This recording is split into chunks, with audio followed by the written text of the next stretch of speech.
Troisième dimanche de Pâques. Évangile de Jésus-Christ selon saint Luc. Gloire à toi, Seigneur. En ce temps-là, les disciples qui rentraient d'Emmaüs racontaient aux 11 apôtres et à leurs compagnons ce qui s'était passé sur la route et comment le Seigneur s'était fait connaître par eux à la fraction du pain. Comme ils en parlaient encore, lui-même fut présent au milieu d'eux et leur dit « La paix soit avec vous ». Saisis de frayeur et de crainte, ils croyaient voir un esprit. Jésus leur dit « Pourquoi êtes-vous bouleversés ? Et pourquoi ces pensées qui surgissent dans votre cœur ? Voyez mes mains et mes pieds, c'est bien moi, touchez-moi, regardez. Un esprit n'a pas de chair ni d'eau, comme vous constatez que j'en ai. » Après cette parole, il leur montra ses mains et ses pieds. Dans leur joie, ils n'osaient pas encore y croire et restaient saisis d'étonnement. Jésus leur dit « Avez-vous ici quelque chose à manger ?» Ils lui présentèrent une part de poisson grillé qu'il prit et mangea devant eux. Puis il leur déclara « Voici les paroles que je vous ai dites quand j'étais encore avec vous. Il faut que s'accomplisse tout ce qui a été écrit à mon sujet dans la loi de Moïse, les prophètes et les psaumes. » Alors il ouvrit leur intelligence à la compréhension des Écritures. Il leur dit « Ainsi est-il écrit que le Christ souffrirait, qu'il ressusciterait d'entre les morts le troisième jour, et que la conversion serait proclamée en son nom pour le pardon des péchés à toutes les nations, en commençant par Jérusalem. À vous d'en être témoins. » Acclamons la parole de Dieu. Louange à toi, Seigneur Jésus. Dans leur joie, ils n'osaient pas encore y croire. Eh oui, il faut dire, c'est trop beau pour être vrai, hein. Si le Christ est là devant eux, qu'il se laisse toucher, qu'il mange avec eux, c'est qu'il n'est pas un pur esprit. Il est vivant. La mort est vaincue, vous imaginez? La mort est vaincue. À quel moment dans l'existence a-t-on vu que la mort était vaincue? Quelquefois, les médecins arrivent à empêcher la mort d'arriver, mais ils n'ont jamais fait revenir un mort de la mort, justement. Voilà, Jésus est là. Il est le même. Et pourtant, tout a changé. Ce n'est pas une réanimation, vous voyez, comme on fait revenir un corps qui était mort cliniquement, mais qui n'était pas mort biologiquement. Eh bien, c'est autre chose, quelque chose de nouveau, quelque chose de neuf. Celui-là ne mourra plus. Il est vivant pour toujours. Vous voyez, aujourd'hui, il paraît qu'il y a des catholiques qui croient en la réincarnation. C'est étonnant, hein? Et comment fait-il qu'ils croient à la réincarnation? Non, nous croyons à la résurrection. C'est pas notre âme qui va se balader dans un corps différent ou dans un animal quelconque en fonction de ce que nous avons vécu. Moi, pour rigoler, un jour, j'avais dit à ma maman, tu te rends compte s'il y avait la réincarnation, tu te réincarnes en chat et moi, je me réincarne en souris. Tu vois, nos rapports vont être un peu difficiles. Et donc, je ne peux pas croire une chose pareille. Et puis, bon, on sait bien que c'est pour justifier les castes qu'on a établi la réincarnation. Après tout, si j'ai une vie misérable, c'est parce que ma vie d'avant était lamentable. Eh bien, je ne crois pas du tout à cela parce que c'est moi qui vis là, aujourd'hui, avec mon corps. Ce corps m'a façonné, il m'a donné d'entrer en relation avec les autres. Donc mon âme, qui est apparue en même temps que mon corps, eh bien, c'est construite dans ces relations avec le corps que j'ai. C'est ce corps qui me permet de vous parler. Et donc je vois pas très bien comment ce corps ne pourrait pas être appelé lui-même à la résurrection, comme le Christ. Non pas avec des limites, rassurez-vous, c'est-à-dire que je ne vais pas ressusciter avec les rhumatismes que je n'ai pas déjà, mais peut-être vous. Mais voilà, la question c'est que nous sommes complètement revitalisés par la vie de Dieu et revisités par son amour transfiguré. Et voilà, donc la résurrection, c'est notre être tout entier qui est transfiguré, corps et âme. C'est là le message chrétien. Le Christ, le Fils de Dieu, est venu au milieu de nous pour exprimer dans l'humanité la réalité divine qui se manifeste par la vie et par l'amour. Voilà le jour de Pâques. Alors que notre expérience usuelle nous affirme le contraire, nous constatons que la vie est plus forte que la mort, que l'amour est plus fort que la haine. Quel message d'espérance! Je n'en ai pas entendu d'autres qui soient aussi enthousiasmants. Oui, l'amour est plus fort que la haine. Bien sûr, vous entendez la radio, vous entendez ces guerres en Ukraine, en Palestine, un peu partout, ces gens qui se détestent, la corruption, etc.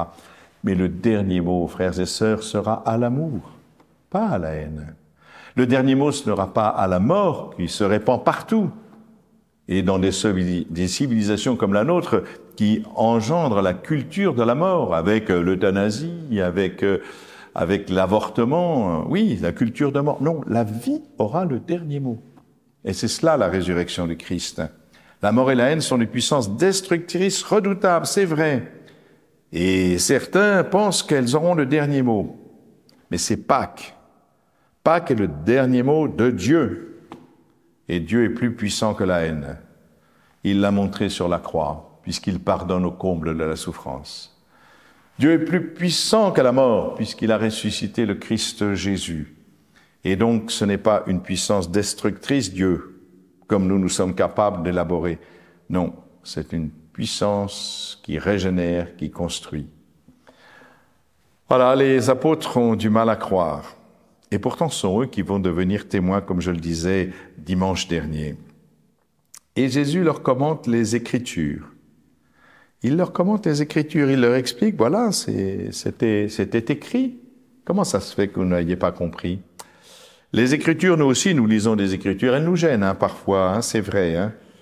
Le Messie humilié, torturé, dont parle Isaïe, ça nous plaît pas beaucoup, et ça ne devait pas plaire beaucoup aussi aux Juifs. Ils espéraient vraiment le roi Messie qui va permettre de chasser les Romains. Non, c'est un Dieu, c'est l'envoyé de Dieu, traîné dans la boue, torturé, tué de manière ignoble. Et ce n'est pas supportable. Et je comprends que les Juifs aient voulu occulter ce passage. Quelquefois, nous aussi, nous occultons des passages du Nouveau Testament et de l'Ancien Testament parce que ça nous plaît pas trop. Nous occultons les passages de l'Évangile qui nous dérangent. Nous aimons interpréter la parole et nous faire une religion à notre convenance. Voilà ce qu'il aurait fallu dire dans la parole de Dieu. Mais non.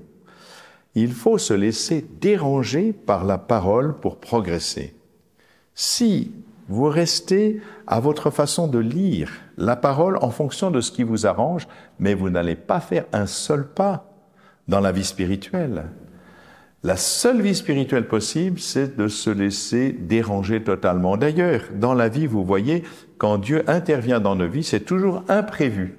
Si vous êtes disponible, et c'est ça votre vocation, d'être disponible, soyez disponible à l'imprévu de Dieu. Et là, vous allez avoir une vie fantastique, une vraie vie spirituelle. Et vous allez pouvoir progresser dans la vie et dans l'amour. Qu'est-ce qui ne va pas dans la parole quand elle dérange? Mais c'est pas ça qu'il faut se poser comme question. Qu'est-ce qui ne va pas dans la parole de Dieu qui me dérange? Non, non. Qu'est-ce qui ne va pas chez moi pour que la parole me dérange? C'est cela la vraie question. Et c'est cela qui va me permettre de bouger. Vous voyez, Saint Jean le dit bien dans la lecture que nous avons entendue. En celui qui garde la parole, l'amour de Dieu atteint vraiment la perfection. Et voilà, frères et sœurs, vous avez la chance d'être chrétiens. Eh bien, le christianisme, c'est une religion qui dérange. Eh oui, nous ne sommes jamais quittes avec Dieu. Nous ne sommes jamais à la hauteur de son amour. Nous voudrions bien simplement être en règle. Voilà, moi, Seigneur, je prie tous les jours, je vais à la messe le dimanche, j'aide un peu les gens. Donc voilà, Seigneur, je suis quitte. Mais on n'est jamais quitte avec Dieu. On n'est jamais quitte avec Dieu. Pour rigoler, vous savez, souvent sur mes carnets de notes, quand j'étais potache, j'avais « peut mieux faire ». Oui. Bon, finalement, je disais à mes parents que c'est plutôt encourageant. C'est mieux que ne peut pas mieux faire. Et donc, il y a de l'espace. Aujourd'hui, souvent, quand je prie devant le Seigneur, j'ai l'impression d'entendre de sa part « peut mieux faire ». Oh, je dis Seigneur, c'est désespérant. Non, non, c'est pas désespérant. Ça veut dire qu'il faut te mettre en route, mon garçon. Et la route est magnifique. Ah bon? Eh ben d'accord, allons-y, peut mieux faire. Voilà, frères et sœurs, le jour où vous direz « tout va bien pour moi, je suis parfait, je suis en règle avec Dieu », on n'est pas en règle avec l'amour, ce n'est pas possible. La seule manière d'aimer, c'est d'aimer sans mesure. Vous connaissez cette phrase, bien entendu. Eh bien, voilà. Ce qu'il nous faut, c'est vraiment d'apprendre quelque chose qui vient de la part du Christ et qui, chaque jour, nous ferait progresser. Nous sommes des apprentis, voyez.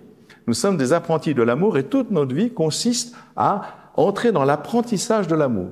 Et le jour de notre mort, eh bien c'est formidable, nous serons des professionnels, parce que nous serons ajustés à Dieu, qui est véritablement l'amour. Eh bien, frères et sœurs, entrez dans cet apprentissage et soyez vraiment ce que vous êtes. Ne restez pas dans vos pantoufles spirituelles. Soyez le feu qui embrase le monde. Et vous pourrez entendre le Christ vous dire, vous êtes le sel de la terre. Vous êtes la lumière du monde. Amen.